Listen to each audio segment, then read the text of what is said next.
steps in social research, or we can say stages of social research. Social research is a systematic procedure to seek explanation to unexplained social phenomena, to clarify the doubtful and misconceived facts. It is a scientific process to discover new facts or to verify old facts in attempt to explain the causal relationship of a phenomena. Therefore, research is aimed at generating concepts and theories and reliable explanations.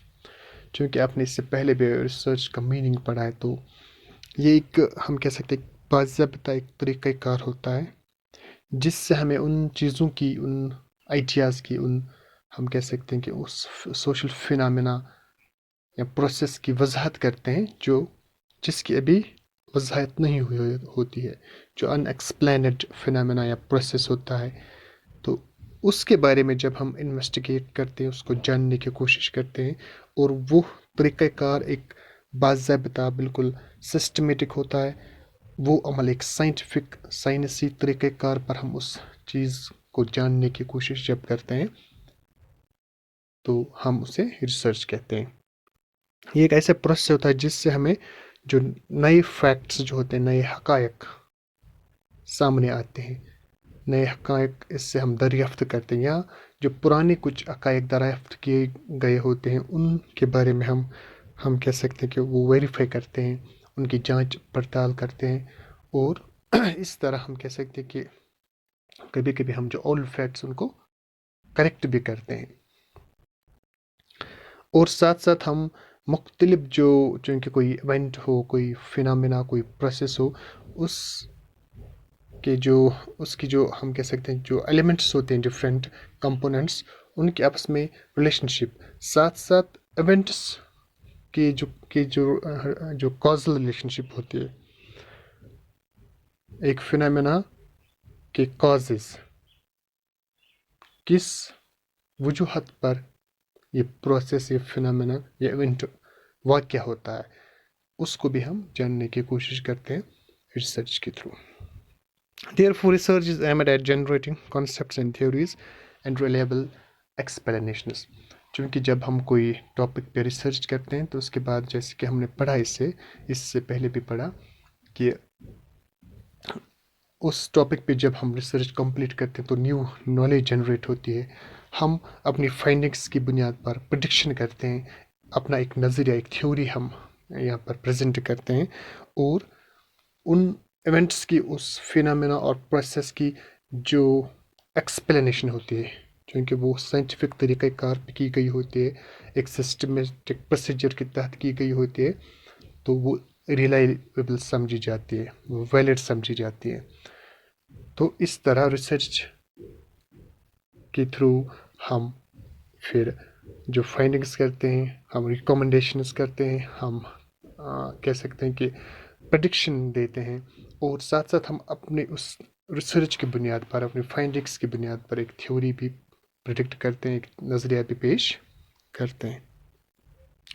اب چونکہ اس کے اندر بہت سے مراحل ہوتے ہیں، جو steps ہوتے ہیں، چونکہ ہم کسی ٹاپک کو اگر جاننے کی کوشش کریں گے، مطلب کچھ حقائق کو جاننے کی کوشش کریں گے، تو ہم ایسے ہی نہیں مطلب کہ ایک دم سے اس سمت میں جائیں گے. ہمیں سٹیپ وائز ہر ایک مرحلہ، الگ الگ مرحلے سے ہمیں گزرنا پڑے گا. اس کے بعد ہم اس ٹاپک کے بارے میں گہرائی تک جان سکتے ہیں، اس ٹاپک کو سمجھ سکتے ہیں، اس کے جو ہم کہہ سکتے ہیں کہ اس کے بارے میں جو حقائق ہوں گے ان کو ہم دریافت کر پائیں گے. تو اس میں جو مختلف مراحل ہیں، جو سٹیپس ہیں، جو پائیدان ہیں، کون سے جو مرحلے ہیں ایک سوشل ریسرچ میں، تو انہی کے بارے میں ہم یہاں پر ڈسکس کریں گے. Social research involves the following steps: selection of research problem, review of related literature, formulation of research objectives, devising hypotheses, making the research design, methodology, sampling procedure, data collection, data analysis and interpretation, hypothesis testing, deriving findings, conclusion and suggestions, report writing. تو یہ کم از کم 8 جو steps ہوتے ہیں ایک research میں. تو یہاں پر آپ نے دیکھا کہ سوشل ریسرچ کے اندر ہم نے یہاں پر 11 جو سٹیپس یہاں پر آپ کو دیے ہیں.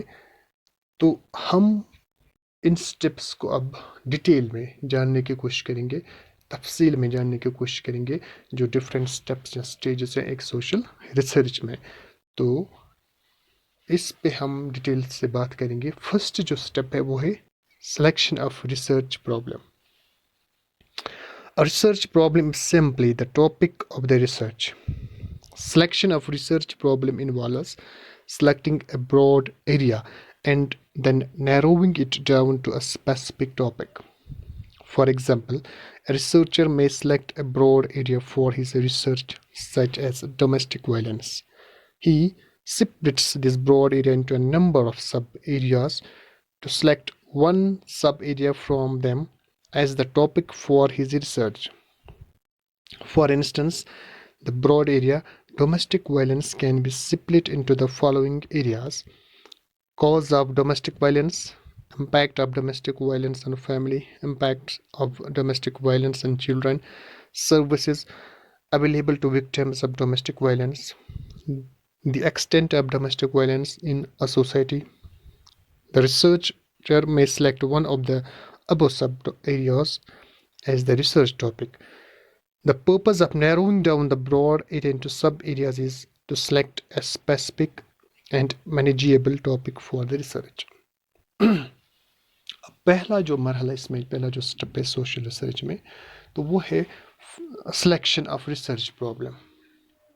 کیونکہ سب سے پہلا کام یہ ہوگا کہ ہمیں اس بات کی خبر ہونی چاہیے کہ ہمیں کس ٹاپک پہ, کس موضوع پہ ہمیں تحقیق کرنی ہے, کس ٹاپک پہ ہمیں ریسرچ کرنی ہے.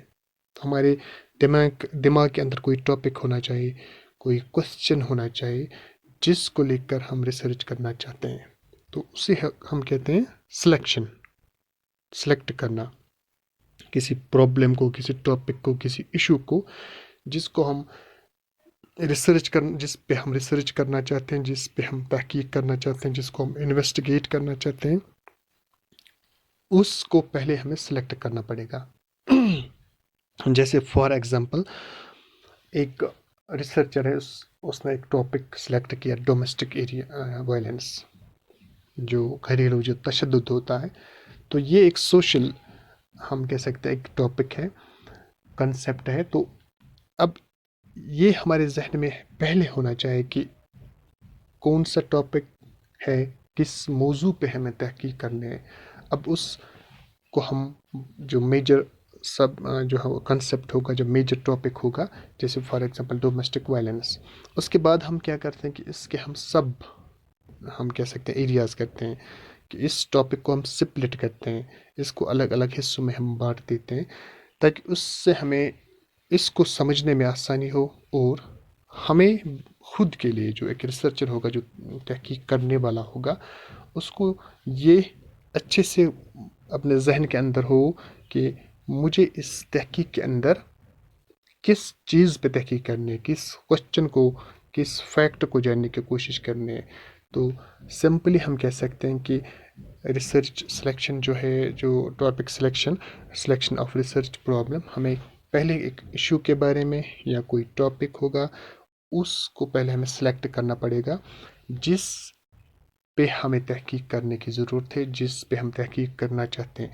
پھر اس کو ہم الگ الگ سب ایریاز میں ہم سپلٹ کرتے ہیں, اس کو الگ الگ ایریاز کے اندر ہم تقسیم کرتے ہیں تاکہ ہم بالکل ایک ہم کہہ سکتے ہیں کہ اس ٹاپک کے بارے میں جو مختلف حقائق ہمیں جاننے ہیں, ان کو ہم بآسانی پہلے اچھے سے اپنے ذہن کے اندر بٹھا لے کہ کن کن ٹاپکس پہ کس کس موضوع کو, کس کس حقائق کو جاننے کی کوشش کرنی ہے.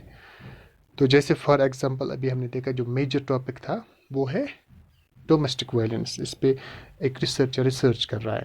اب وہ اس کو الگ الگ سپلٹ کرے گا. Cause of domestic violence, domestic violence کی وجوہات، ٹھیک ہے، یہ ایک اس کا سب ایریا ہو گیا. Impact of domestic violence on family, impact of domestic violence on children. تو ڈومیسٹک وائلنس ایک میجر ٹاپک ہے، ایک میجر ایریا ہے. اب اس کے سب ایریاز کیے گئے، اس کو الگ الگ سپلٹ کیا گیا. تو اسی طرح آپ دیکھ سکتے ہو کہ impact of domestic violence on children, services available to victims of domestic violence, the extent of domestic violence in society. تو یہ ایک ہی ٹاپک کے سب ایریاز ہے، ایک ہی ٹاپک کے سب، ہم کہہ سکتے ہیں کہ اس کی جو سب ٹائپس یا سب ٹاپکس ہے. تو اس طرح ہمیں یہاں پہ سمجھ آیا کہ سلیکشن آف ریسرچ پرابلم کا مطلب ہے کہ پہلے ایک ایسا موضوع یا ایسا ایک ایشو، ایسی پرابلم جس پہ ہمیں ریسرچ کرنے، جس کے بارے میں ہمیں تحقیق کرنی، جس کے بارے میں ہمیں حقائق جاننے ہیں، تو یہ پہلے سلیکٹ کرنا پڑے گا تاکہ ہم اسی سمت میں پھر آگے ریسرچ کر سکیں. The research may select one of the above sub-areas as the research topic. The purpose of narrowing down the broad area into sub-areas is to select a specific and manageable topic for the research. چونکہ ایک topic جو ہوتا ہے بہت waste بھی ہوتا ہے، جیسے ڈومیسٹک وائلنس ایک بہت بڑا ٹاپک ہے. اب اس کو سب ایریاز میں بانٹ دینا اس لیے کیا اس کو مطلب بانٹ دیا جاتا ہے تاکہ جو ریسرچر ہے وہ ایک ان میں سے کوئی سب ٹاپک یا سب ایریا اچھے سے سلیکٹ کر سکے اور ایک اسپیسیفک ٹاپک سلیکٹ کر سکے جس کے بارے میں وہ ریسرچ کرنا چاہتا ہے. تو یہ سلیکشن آف ریسرچ پرابلم ہے جو کہ پہلا سٹیپ ہے، پہلا سٹیج ہے سوشل ریسرچ میں. تو جب بھی ہم سوشل ریسرچ کرنے کی کوشش کریں یا کسی ایک تحقیق پہ ہم نکلیں تو سب سے پہلے ہمارے ذہن میں کوئی کوشچن ہونا چاہیے، کوئی پرابلم ہونی چاہیے، کوئی ٹاپک ہونا چاہیے، کوئی ایشو ہونا چاہیے جس کے بارے میں ہم ریسرچ کرنا چاہتے ہیں. پھر اس کو ہم الگ الگ سب ٹاپکس کے اندر بانٹ دیتے ہیں تاکہ ہم ایک اسپیسیفک سبجیکٹ، ہم ایک اسپیسیفک ٹاپک سلیکٹ کر سکیں جس کے بارے میں ہم تحقیق کرنا چاہتے ہیں. Second step is review of related literature. The next step is to study the available literature on the topic. All the previously done work on the topic, including research thesis, research papers, books, reports, and publications. The purpose of reviewing the related literature is to understand various aspects of the topic required for conducting the research, to understand the nature of work done on the topic, to identify research gaps, those areas which have not been explored by others, to make a theoretical background for the study, as it is added as a chapter to your final report, to have a theoretical background for analysis of the new findings of your research. اب دوسرا جو step ہے، دوسرا جو مرحلہ ہے اس میں، اب ہم نے ایک ریسرچ پرابلم سلیکٹ کی.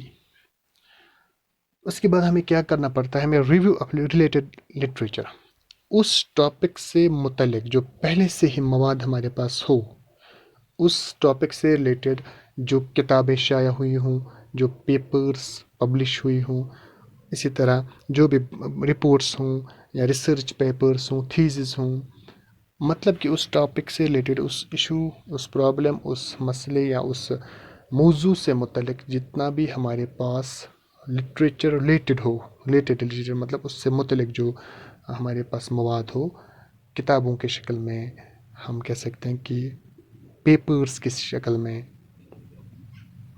رپورٹس کی شکل میں، تو وہ ہمیں ریویو کرنا ہے، اس کو ہمیں پڑھنا ہے. کیونکہ اس سے کیا ہوگا کہ ہم جس ٹاپک پہ ریسرچ کرتے ہیں اس کے بارے میں ہمیں پہلے بہت گہرائی سے مطالعہ کرنا پڑے گا، ہمیں اس بارے میں بہت اچھے سے جانکاری ہونی چاہیے، تب جا کر ہم اس پہ اچھے سے ایک ریسرچ کر سکیں گے، ہم کچھ حقائق کے بارے میں پتہ کر سکتے ہیں.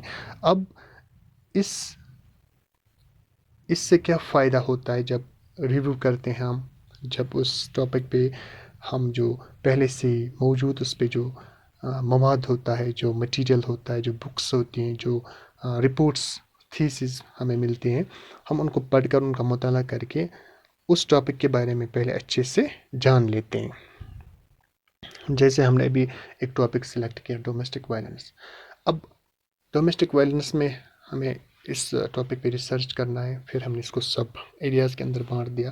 اب پہلے ہم کیا کریں گے، اس کے بعد جو ڈومیسٹک وائلنس جو ٹاپک ہے، جو کانسیپٹ ہے، اس کے بارے میں ہم پہلے اچھے سے پڑھیں گے، اور اس کے بارے میں جتنے بھی اسکالرس نے بکس لکھی ہیں، کسی نے پیپر پبلش کیا ہے، کسی نے رپورٹس لکھی ہیں، تو اس کو ہم پڑھیں گے، اس کا مطالعہ ہم کریں گے، تاکہ ہم اس ٹاپک کے بارے میں بہت اچھے سے جانکاری حاصل کر سکیں، اس کے بارے میں ہمیں بہت ڈیپ نالج ہو، اس تاکہ آگے چل کر جو ہمارا ریسرچ ہے وہ بہت ہی ریلیبل ہو، بہت ہی ویلڈ ہو، اور نالج بیسڈ ہو. اور دوسرا فائدہ اس کا ہے to understand various aspects of topic. پہلا یہ ہے کہ اس کے جو الگ الگ پہلو ہیں اس ٹاپک کے جس پہ ہم ریسرچ کرتے ہیں، تو اس کے الگ الگ پہلو پہ ہمیں بہت اچھے سے اس کی جانکاری ہو، اس کی نالج ہو. To understand the nature of work done on the topic. دوسرا کہ اس ٹاپک سے ریلیٹڈ آج تک کس ایریا پہ ریسرچ کی گئی ہے، کس اسکالر نے کس ایریا پہ، کس ٹاپک پہ اس سے ریلیٹڈ جو ریسرچ کی ہے. جیسے فار ایگزامپل ڈومیسٹک وائلنس ہمارا ٹاپک ہے، تو ہم نے اس کو سب ایریا کے اندر بانٹ دیا، پھر ہم نے لکھا impact of social research on children. تو ہو سکتا ہے کسی نے اس سے پہلے ہی impact of social impact of domestic violence on women یہ اس پہ ریسرچ کی ہو. اب اس سے ہمیں یہ کیسے ہمیں پتہ چلے گا، جب ہم اس سے ریلیٹڈ جو مٹیریل ہے، جو لٹریچر ہے، اس کو ریویو کریں گے، اس کے بارے میں پڑھیں گے. اس لیے ہمیں اس سے یہ پتہ چلتا ہے کہ اس ٹاپک سے ریلیٹڈ کتنی ریسرچ آج تک ہوئی ہے. To identify research gaps those areas which have not been explored by others. اب دوسری بات یہ ہے، اس سے ہمیں یہ فائدہ ہوتا ہے کہ اب ہم نے ریویو کیا کہ اس ٹاپک کے بارے میں جو آج تک ریسرچ ہوئی ہے، ان کو وہاں پر کیا گیپس رہ گئی ہے، کون سی کمیاں رہ گئی ہیں جس کو ہم فل کر سکتے ہیں. جو اس ریسرچر نے ہم سے پہلے جس نے ریسرچ کی تھی، اس نے کچھ پہلوؤں کو، کچھ اسپیکٹس کو یہاں پر چھوڑا، یا ان کے بارے میں اس نے اچھے سے ریسرچ نہیں کی، تو یہاں پر کچھ گیپس رہ گئی. ان گیپس کو ہم فل کر سکتے ہیں، ان گیپس کو ہم پورا کر سکتے ہیں اپنی ریسرچ سے، اور ہم وہ ایریاز ایکسپلور کر سکتے ہیں، دریافت کر سکتے ہیں جو آج تک اس سے پہلے کسی نے نہ کیا ہو. To make a theoretical background for the study as it is added as a chapter to your final report.